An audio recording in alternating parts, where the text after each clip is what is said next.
بسم اللہ الرحمن الرحیم الحمد للہ رب العالمین والصلاة والسلام علی سید الانبیاء والمرسلین محمد ابن عبد اللہ الامین وعلى آلہ واصحابہ وازواجہ وذریاتہ واہل بیتہ وسلم تسلیما کثیرا کثیرا اما بعد اعوذ باللہ من الشیطان الرجیم بسم اللہ الرحمن الرحیم ومن احسن قولا ممن دعا الى اللہ وعمل صالحا وقال اننی من المسلمین صدق اللہ العلی العظیم۔ محترم بزرگوں اور دوستوں، دینی اور ایمانی بھائیوں، اپنے اپنے گھروں میں جلوہ افروز خواتین، ماں اور بہنوں، اللہ رب العزت کا شکر ہے، اس کا کرم ہے کہ اس نے اپنی بارگاہ میں آنے کی توفیق عطا فرمائی۔ حضرات، ہم بہت سی چیزیں سوشل میڈیا کے ذریعے دیکھتے اور سمجھتے رہتے ہیں، اور کوئی نہ کوئی بات سماج میں، سوسائٹی میں، عالمی منظرنامے پر آتی اور جاتی رہتی ہے۔ ادھر پچھلے تقریباً 8-9-10 دن سے ایک خبر بہت تیزی کے ساتھ وائرل ہوئی، کافی لوگوں کو شاید اس کی خبر بھی ہو، کہ مکہ المکرمہ کے اندر جماعت تبلیغ پر بین لگا دیا گیا، پابندی عائد کر دی گئی، اور تیزی کے ساتھ میں خبریں آئیں۔ آنے کے بعد میں رد و عمل کا اظہار بھی ہوا، الگ الگ لوگوں نے لیٹر پیڈ جاری کیے، بیانات آئے، علماء نے اس کی تعریفیں کی، صحیح اور غلط کا فیصلہ، سب چیزیں واضح کر کے بتائی گئیں، وہ بھی سوشل میڈیا کی نظر رہی۔ لیکن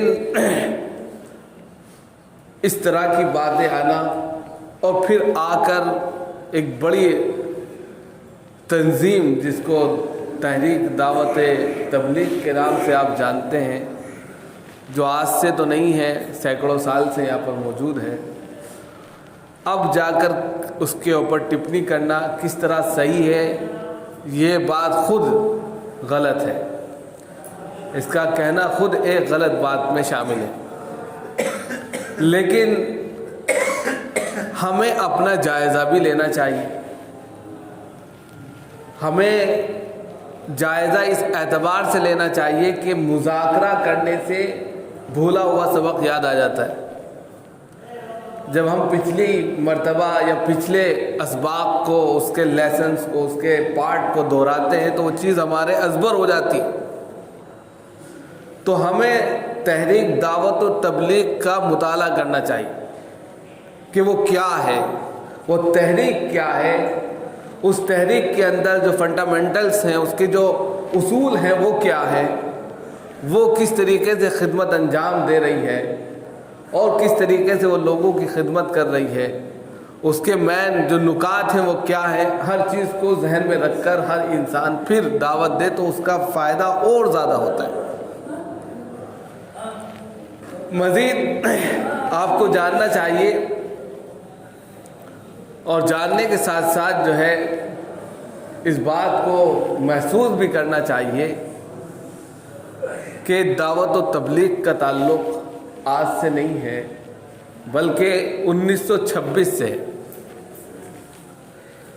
دعوت و تبلیغ کا وجود، یہ تحریک جب منظر عام پر آئی اور اس تحریک نے اپنا کام شروع کیا، وہ سال 1926 تھا، لگ بھگ 100 سال ہونے والے، 95 سال سے زیادہ یہ تحریک میدانی سطح پر کام کر رہی ہے۔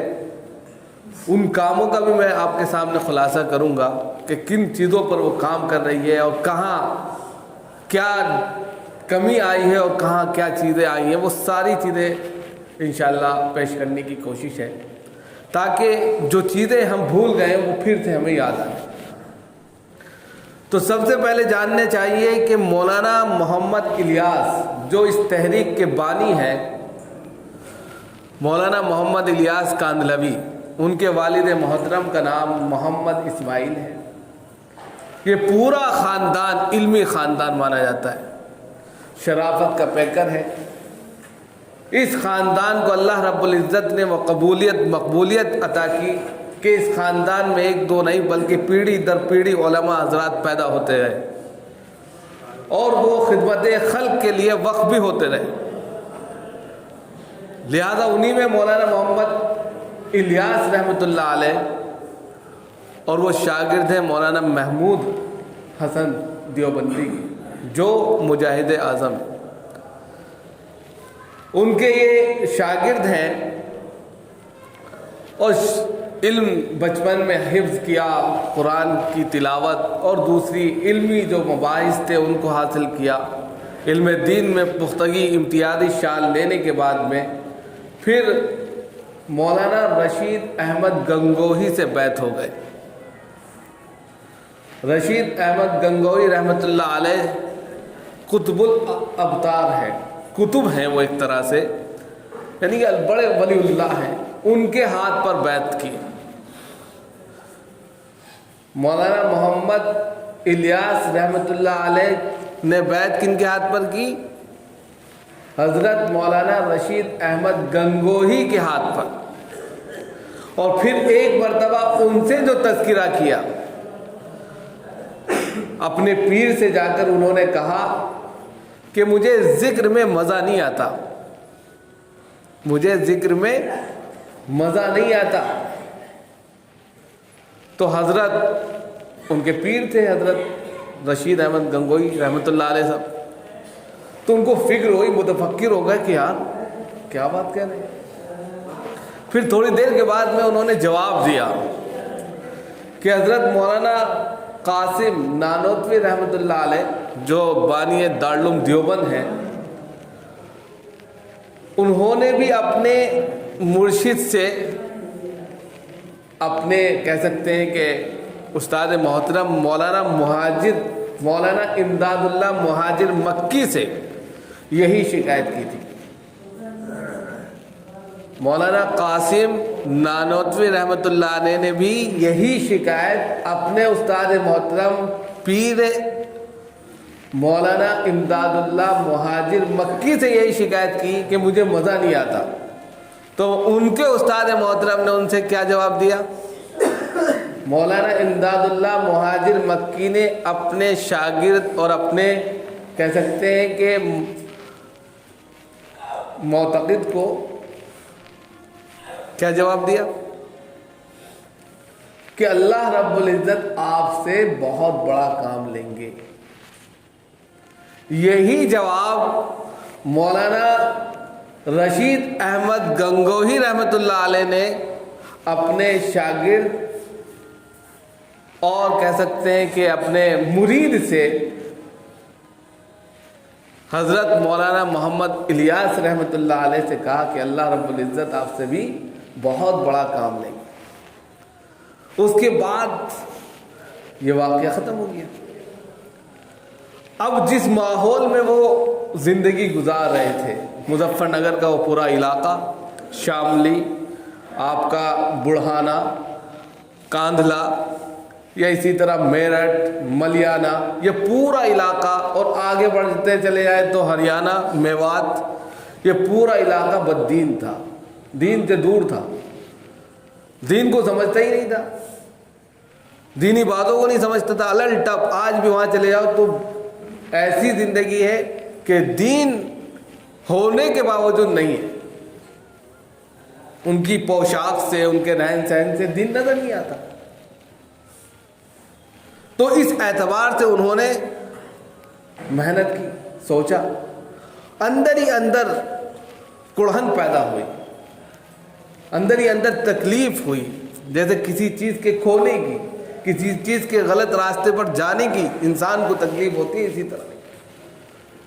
اور اس کے بعد انہوں نے مشن بنایا کہ ہم لوگوں کو سمجھائیں، اور یہ کام انہوں نے میوات سے شروع کیا، اور دھیرے دھیرے کام چپکے چپکے دھیرے دھیرے دیکھتے دیکھتے اس قدر بڑھ گیا، اللہ نے اس کو اس قدر مقبولیت عطا کی کہ یہ بر صغیر سے نکل کر دنیا کے دور دراز گوشوں تک پہنچ گیا۔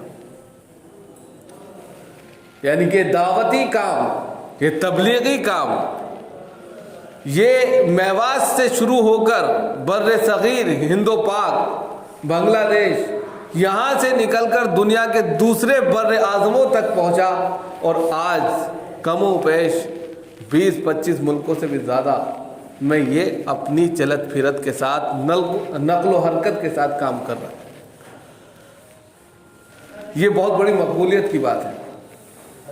تو یہ تو کام شروع کیا تھا حضرت مولانا محمد الیاس رحمۃ اللہ علیہ نے، اور اللہ رب العزت نے اس کام کو، اس دعوت کو مقبول بھی فرمایا، اس اعتبار سے کہ ہند و پاک بر صغیر میں ہی نہیں بلکہ دوسرے بڑے ملکوں تک اس کو پہنچا دیا۔ آسٹریلیا ہے، افریقہ ہے، آپ کا دمام ہے، سعودی عربیہ ہے، کویت ہے، قطر ہے، سب بہت سی جگہ پر جو ہے یہ خود بخود پھیلتا چلا گیا، پھولتا چلا گیا۔ لیکن پھولا بڑھا کیسے؟ رضائے الہی کے لیے، خوشنودی رب کے لیے پھیلا۔ اپنے رب کو خوش کرنے کے لیے ہر انسان نکل پڑا کہ میرا رب مجھ سے راضی ہو جائے، اور پھر یہ پھیل گیا۔ اب اس کے بعد میں جاننا چاہیے کہ میوات والوں نے اپنے امیر کا انتخاب کیا، تو اس امیر کا نام انہوں نے حضرت جی رکھا۔ میوات کے لوگ سب سے زیادہ اس کام میں شامل رہے، تو انہوں نے اپنے امیر کا جو انتخاب کیا، اور اس امیر کو جو نام دیا انہوں نے حضرت جی کا نام دیا، جو سب سے پہلے مولانا محمد الیاس رحمۃ اللہ علیہ کے نام سے موسوم ہے کہ حضرت جی وہ ہیں۔ پھر اس کے بعد مولانا محمد یوسف کاندھلوی آئے، اور اسی میں انعام الحسن کاندھلوی آ گئے۔ یہ 3 لوگ، اور پاکستان کے اندر جو ہے مولانا عبد الوہاب صاحب آ گئے، یہ بعد میں آئے۔ ان لوگوں نے اس دعوت کو مزید 4 چاند لگائے، محنت کی، اور اس کا دائرے کو مزید بڑھا دیا۔ اب 1995 کے دوران مولانا انعام الحسن صاحب اللہ کو پیارے ہو گئے۔ 1995 میں 1995 میں مولانا انعام الحسن صاحب اللہ کو پیارے ہو گئے، انتقال کر گئے۔ تو اس کے بعد ڈیوائڈنگ تھوڑی سی آ گئی، یعنی شورائی نظام۔ پہلے امارتی نظام چلتا تھا، امارتی نظام یہ تھا کہ ایک امیر بنا دیا جاتا تھا، ان کو حضرت جی کہا جاتا تھا۔ اس کے بعد میں مولانا انعام الحسن صاحب کا جیسے ہی انتقال ہوتا ہے، اس کے بعد میں شورائی نظام آ گیا۔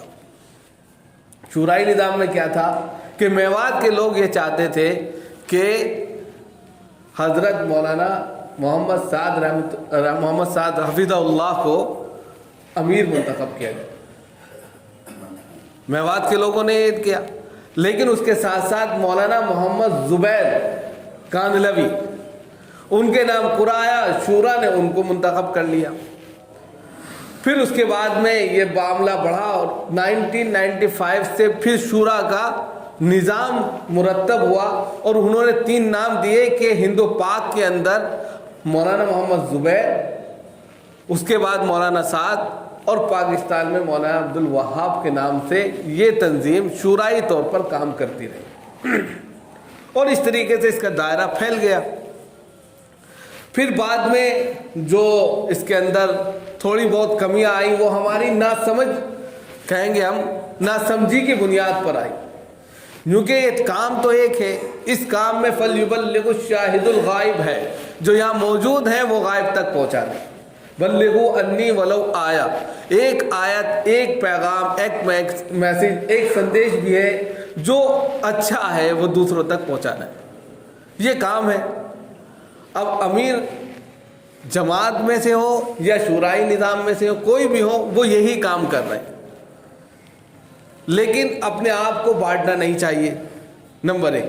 دوسرے جو فنڈامنٹلز دیے ہیں، کس پر کام ہوتا ہے، سب سے پہلے جاننا چاہیے بنی الاسلام علی خمس شہادت اللہ الہ الا اللہ واشہد ان محمدا عبدہ ورسولہ واقام الصلاۃ وایتاء الزکاۃ والحج وصوم رمضان۔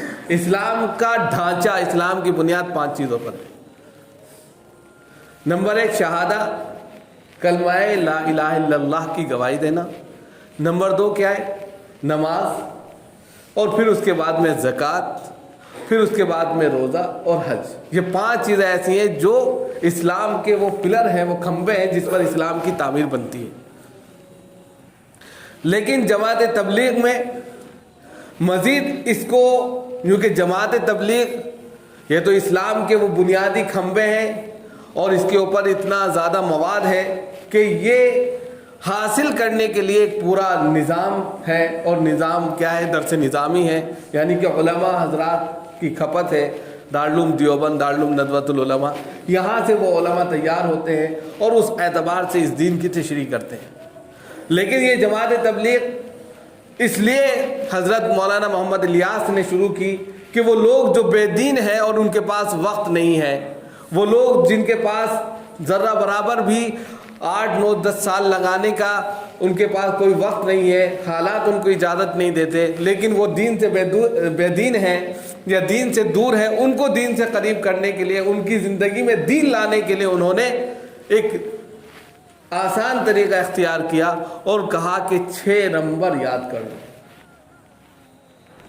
6 نمبر میں آپ کو دین نظر آ جائے گا، اس اعتبار سے کہ اگر آپ 8 سال نہیں لگا سکتے، ان 6 نمبر پر اگر آپ نے محنت کی تو آپ دین سے وابستہ ہیں اور آسانی کے ساتھ میں دین پر چل سکتے ہیں۔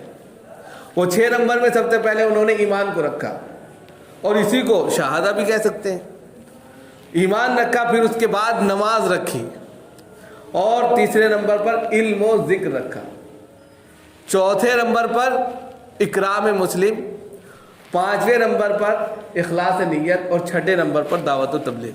یہ 6 نمبر کے نام سے مشہور ہے، اور اس کی دعوت بھی ہوتی ہے اور اس پر بات بھی ہوتی ہے۔ اب اس کو سمجھنا ہے، بس ہم ان نمبروں کو غلط سمجھنے لگے، یا یہ کہ ہمارے یہ نمبر جو ہے بھول گئے ہم، یا جس لیے یہ نمبر قائم کیے گئے تھے ان کے اور بھی نام دیے گئے ہیں، لیکن زیادہ تر جو مشہور ہوئے ہیں، جو لوگوں کو آسانی کے ساتھ میں یاد رہ گئے، کیونکہ یہ ان لوگوں کے لیے نہیں تھی، یہ یعنی کہ کوالیفیکیشن جو بہت زیادہ، یہ تو ان لوگوں کے لیے بنائی گئی تھی جو یعنی کہ کام کرتے ہیں، مشغول رہتے ہیں دن بھر، اور خاص طور سے میوات کے لوگ جو ہے کھیتی باڑی میں لگے رہتے تھے، ان کو کچھ سمجھ ہی نہیں تھی۔ آج بھی آپ چلے جائیں تو عجیب و غریب وہاں کا میوات کا ماحول ہے کہ وہاں کے مرد حضرات بیٹھے رہتے ہیں، خواتین کام کرتی ہیں۔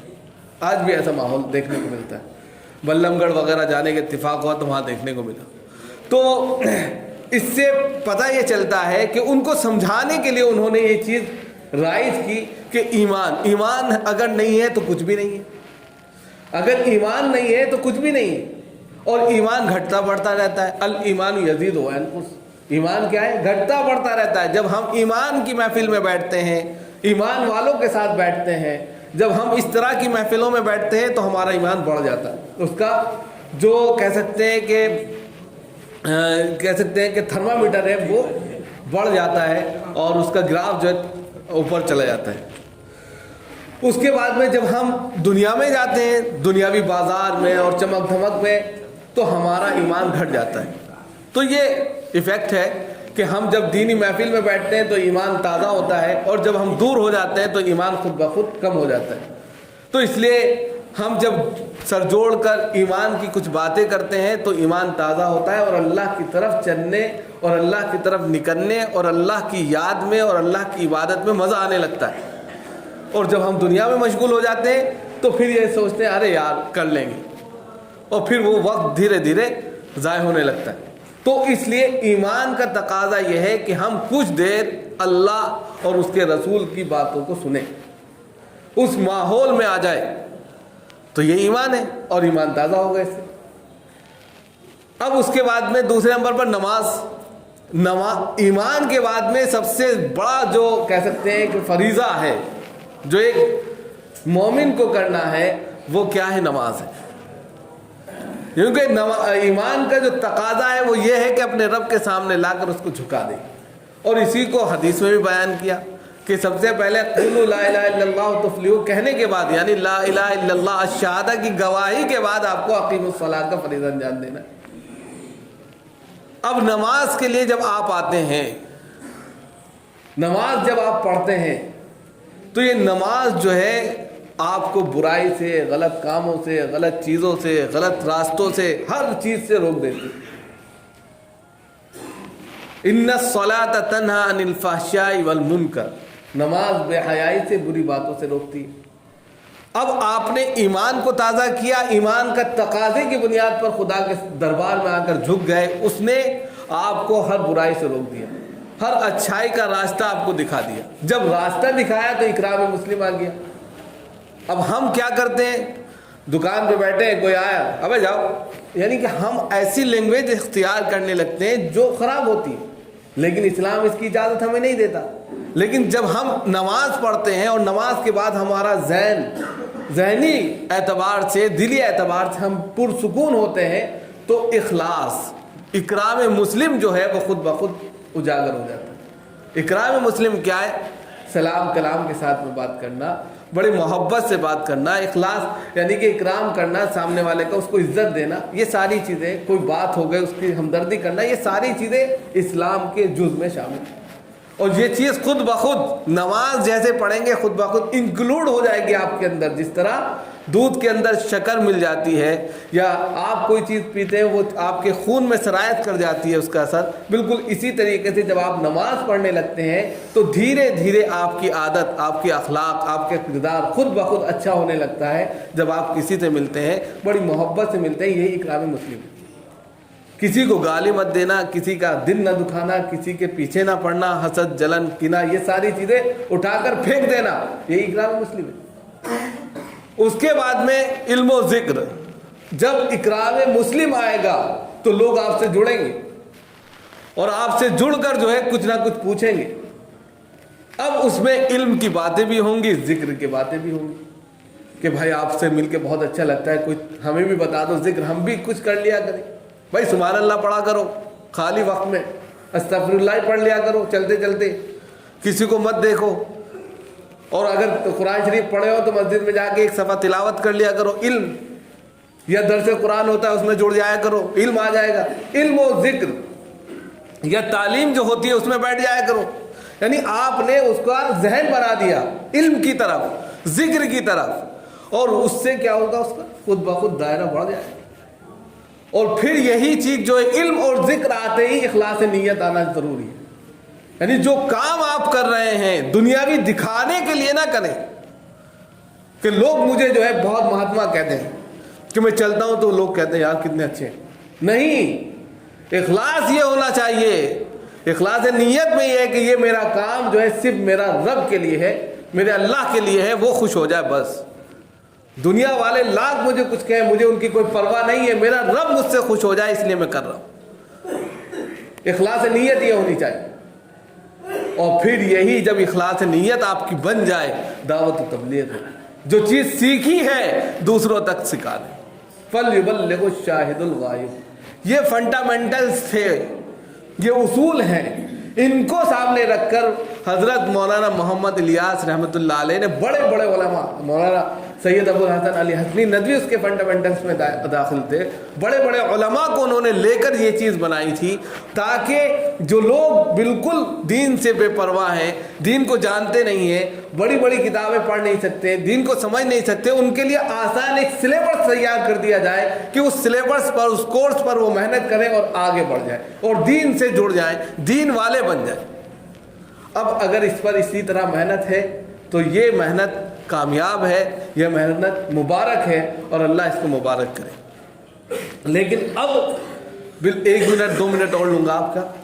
اب جو ہے صورتحال یہ پیدا ہوئی ہے کہ اس دعوت و تبلیغ میں ہر انسان مہینے میں یا اپنا سال میں اپنا وقت لگاتا ہے، اپنے خرچ پر وقت لگاتا ہے، لیکن ادھر پچھلے کچھ دنوں سے سعودیہ عربیہ مکۃ المکرمہ جو سب کا ایک بہت بڑا کہہ سکتے ہیں کہ عقیدت کی جگہ ہے اور ہر شخص وہاں سے عقیدت رکھتا ہے، وہاں کی جو گورنمنٹ آئی ہے وہ کچھ یہودیت سے منسلک ہے اور وہ اس کی بنیاد پر وہ اس طرح کے ججمنٹ لے رہی ہے جو ہر ایک مسلمان کی دل کی کہہ سکتے ہیں آواز ہے۔ جو تکلیف ہے وہ یہ ہے کہ وہاں کلب کھول دیے گئے، وہ وہاں جو ہے پکچر ہال کھول دیے گئے، وہاں ہر ایسی چیز بے حیائی کی کھول دی گئی جو کسی بھی طرح سے اللہ کے گھر کے لیے جائز نہیں تھی۔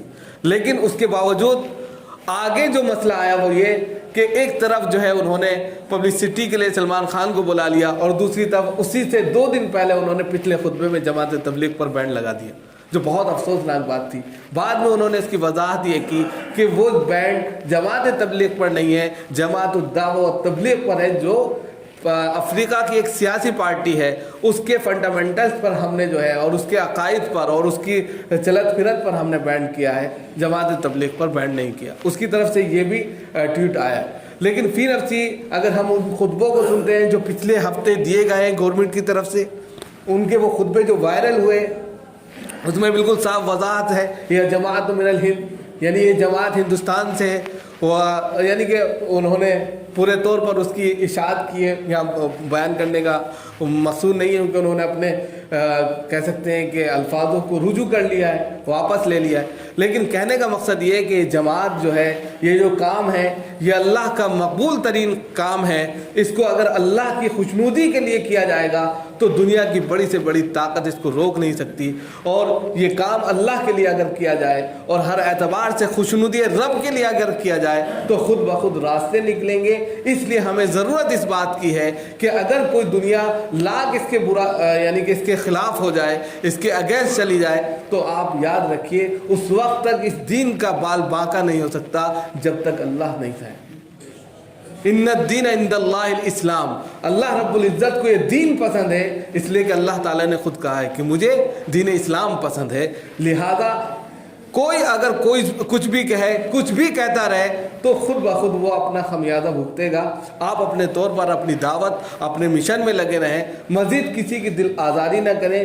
دعوت کا کام کرنا ہے، ایک دوسرے کو دین کی بات پہنچانی ہے، اس طور پر پہنچاتے رہیں کہ یہ کام نبیوں والا کام تھا۔ انہوں نے کوئی فرق نہیں کیا، کسی بھی طریقے سے انہوں نے ڈیوائیڈ نہیں کیا کہ یہ جماعت کا کام ہے، یہ شورا کا کام ہے، ایسا کچھ بھی نہیں، بس دعوت دینی ہے اور اللہ کی خوشنودی کے لیے دعوت دینی ہے۔ یہ چیز اگر آپ کریں گے تو خود بخود اس کام میں اور ترقی ہوگی۔ علماء کی عزت کی جائے، ان کو سپورٹ میں لیا جائے اور ان کی باتوں کو سمجھ کر آگے آپ کام کریں تو اس کا فائدہ اور زیادہ ہوگا۔ اور اللہ تعالیٰ ہم سب سے دعا کرتے ہیں کہ جس طرح کے یہ ماحول پیدا ہوئے ہیں اس کو صحیح کریں اور صحیح معنوں میں ہمیں دین پر چلنے والا بنائیں۔ ہم آخر